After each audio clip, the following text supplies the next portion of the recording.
Buenos días, tardes o noches, les damos la bienvenida a Crónica Oculta. Espero disfruten el video del día de hoy. A las 12:41 de la noche de la madrugada del 8 de marzo de 2014, un Boeing 777 de Malaysia Airlines despegó desde el Aeropuerto Internacional de Kuala Lumpur con destino a Pekín. A bordo viajaban 239 personas, familias, trabajadores, turistas, 2 bebés, tripulación experimentada. El vuelo tenía un código rutinario, MH370. Nada en la meteorología sugería peligro. No había tormentas severas, no había alertas técnicas públicas, no había indicios de que, horas después, el mundo entero repetiría ese número como si fuera una contraseña incomprensible. Los primeros 40 minutos transcurrieron con normalidad. El avión ascendió a su altitud de crucero, 35.000 pies. El comandante Zahari Ahmad Shah, piloto veterano con más de 18.000 horas de vuelo, y el copiloto Farik Abdul Hamid mantuvieron comunicación estándar con el control aéreo. El tráfico era rutinario. El corredor aéreo sobre el mar de China Meridional estaba despejado. Todo parecía seguir el guión habitual de cualquier vuelo nocturno internacional. A la 1:19 de la madrugada, desde cabina se transmitió el último mensaje audible: "Buenas noches, Malaysian 370". La frase marcaba el traspaso de control del espacio aéreo malasio al vietnamita. Fue una despedida técnica. Nada en el tono parecía extraño. Nada en la frase indicaba tensión. Pero sería la última vez que alguien escucharía una voz procedente de esa cabina. Un minuto después, el transpondedor del avión dejó de emitir señal. Desapareció del radar secundario civil. No hubo llamada de emergencia. No hubo código 7700. No hubo aviso de despresurización ni incendio. Simplemente, silencio electrónico. En los centros de control, durante los primeros minutos, nadie activó una alarma mayor. La pérdida de contacto puede ocurrir. Puede tratarse de una falla técnica momentánea. Puede resolverse sola, pero no esta vez. Mientras los controladores vietnamitas intentaban establecer contacto, algo más inquietante estaba ocurriendo. El radar militar malasio detectó que un objetivo no identificado realizaba un giro pronunciado hacia el oeste. No hacia Pekín, no hacia el corredor previsto, hacia la península malaya, cruzando el espacio aéreo que acababa de abandonar. Ese giro no era suave, era deliberado, era una maniobra consciente. Durante más de una hora, ese eco primario, no identificado oficialmente en ese momento como MH370, continuó desplazándose hacia el oeste, sobrevolando territorio malasio y adentrándose en el estrecho de Malaca. Pasó cerca de la isla de Penang, ciudad natal del comandante. Continuó hacia el noroeste, luego desapareció del radar militar, y el mundo aún no sabía nada. A las 6:30 de la mañana, cuando el avión debía estar aterrizando en Pekín, la realidad comenzó a imponerse. No había contacto, no había señal, no había confirmación de accidente. Solo ausencia. Las familias en el aeropuerto esperaban.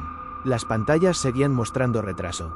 Las autoridades comenzaron a activar protocolos de búsqueda. Lo que parecía una simple pérdida de comunicación empezaba a transformarse en algo radicalmente distinto. La primera narrativa oficial fue cautelosa. Se habló de posible pérdida de señal.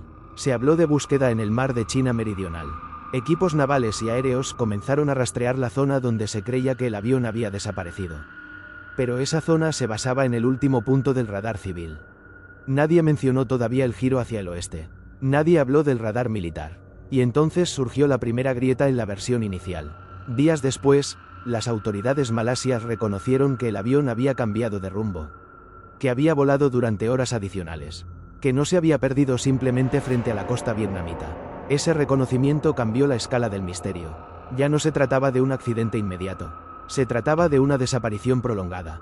Mientras los medios internacionales multiplicaban hipótesis, fallo catastrófico, secuestro, ataque terrorista, surgió otro elemento inesperado.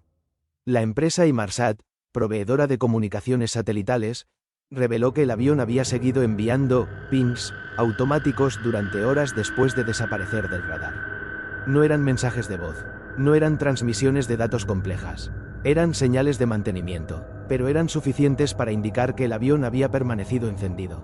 Esos pings permitieron trazar dos posibles corredores, uno hacia el norte, hacia Asia Central, otro hacia el sur, hacia el Océano Índico.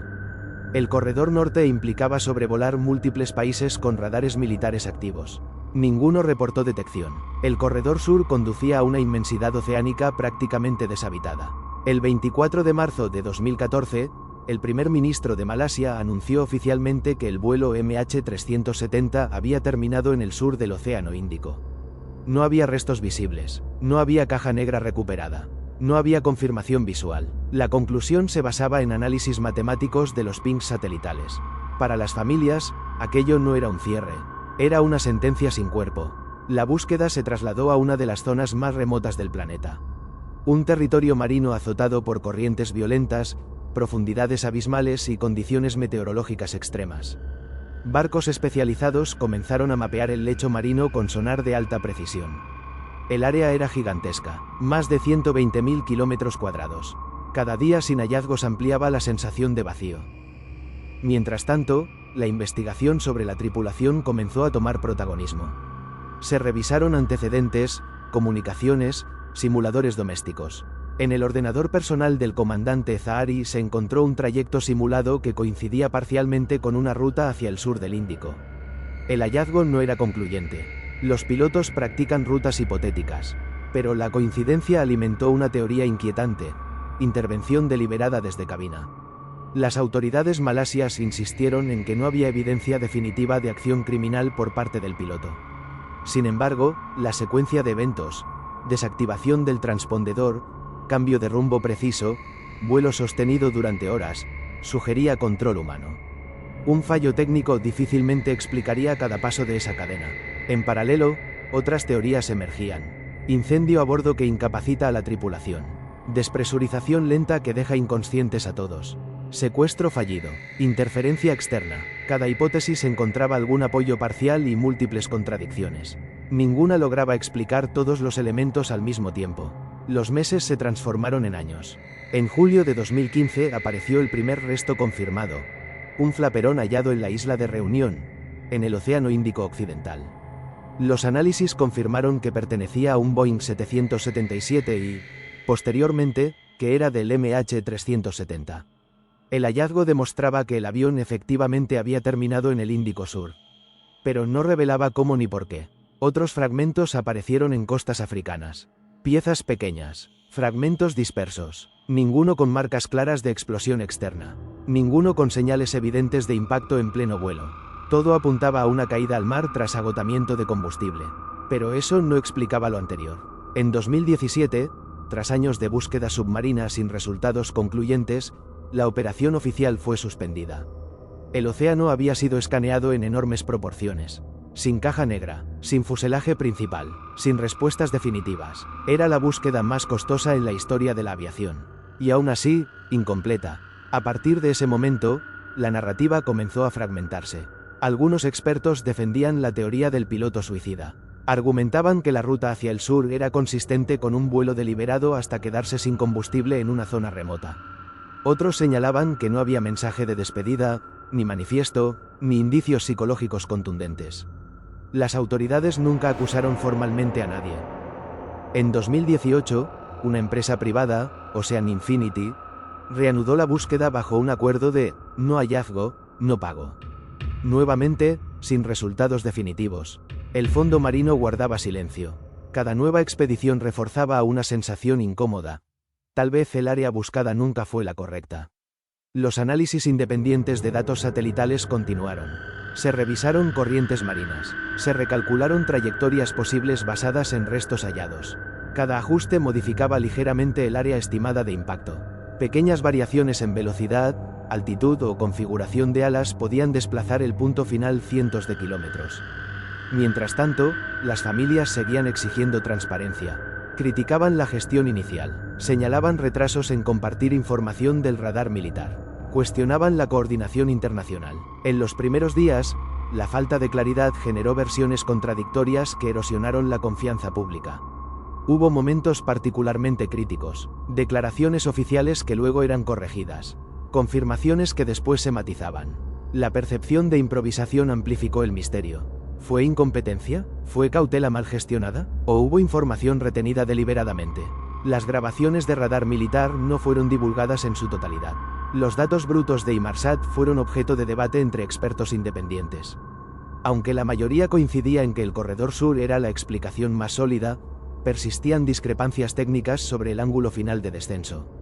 Algunos modelos sugerían un planeo controlado. Otros, una caída abrupta. Si hubo un planeo controlado, implicaría que alguien estaba consciente en los últimos minutos. Si fue una caída descontrolada tras agotarse el combustible, implicaría que la aeronave voló en piloto automático hasta el final, con todos a bordo inconscientes. Dos escenarios radicalmente distintos, dos implicaciones psicológicas opuestas. La ausencia de restos masivos también generó preguntas. En otros accidentes oceánicos, el impacto deja campos extensos de escombros. En este caso, la dispersión fue limitada. Algunos investigadores sugirieron que el avión pudo haber descendido de forma relativamente intacta antes de fracturarse bajo el agua. Eso explicaría la dificultad para localizarlo. En 2020, las autoridades malasias declararon que la investigación penal seguía abierta, pero sin nuevos indicios. Oficialmente, la causa más probable era un acto humano intencional por parte de alguien a bordo.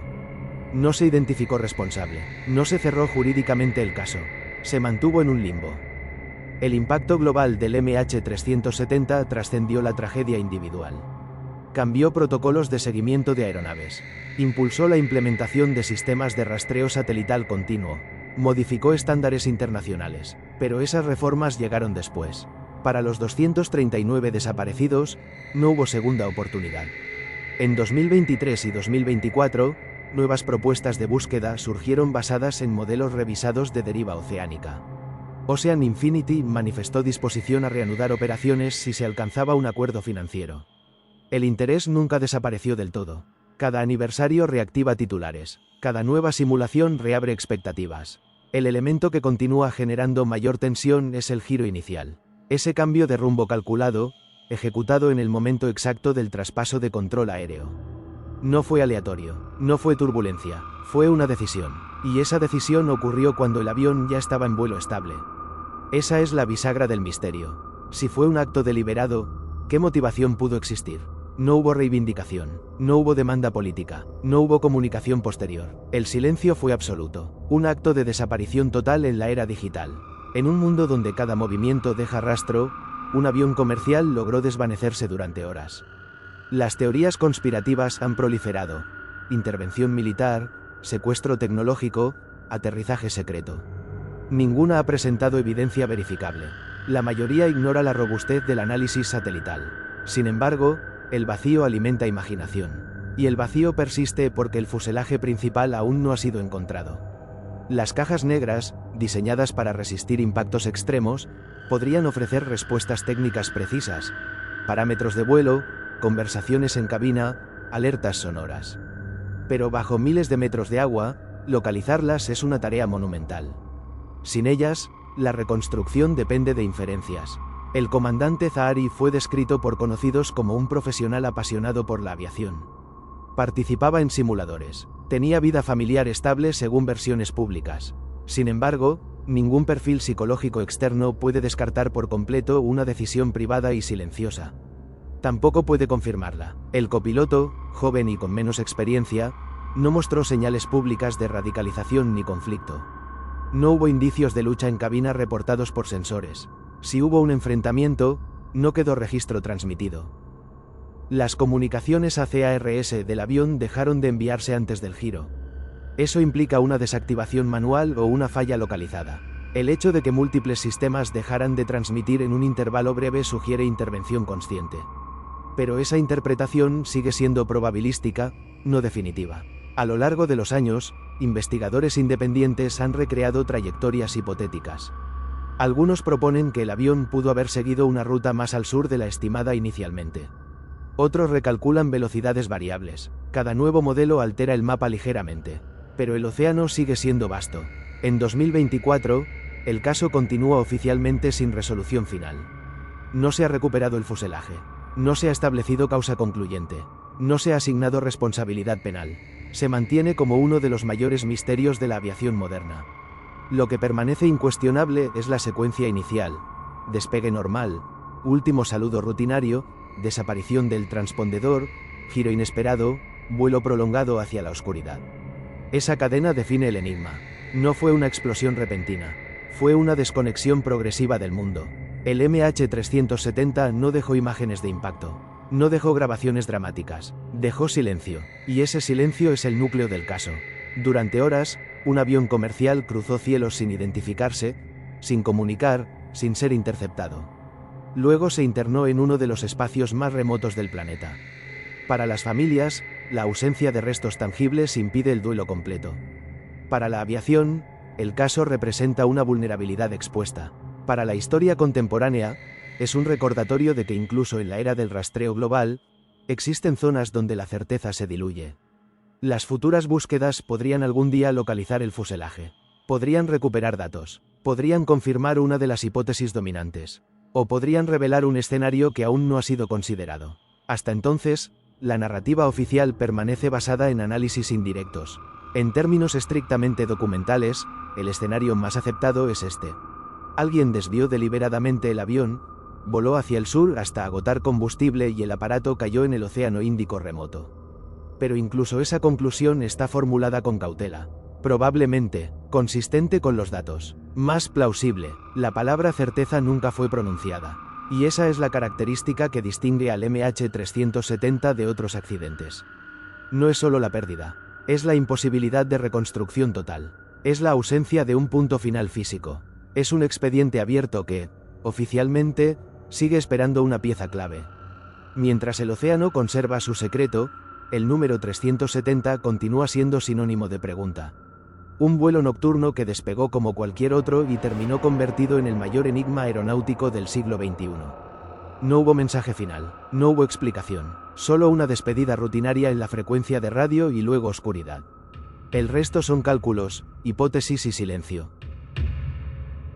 Espero hayan disfrutado la historia de hoy. Me ayudarían mucho dando like, comentando o suscribiéndose al canal.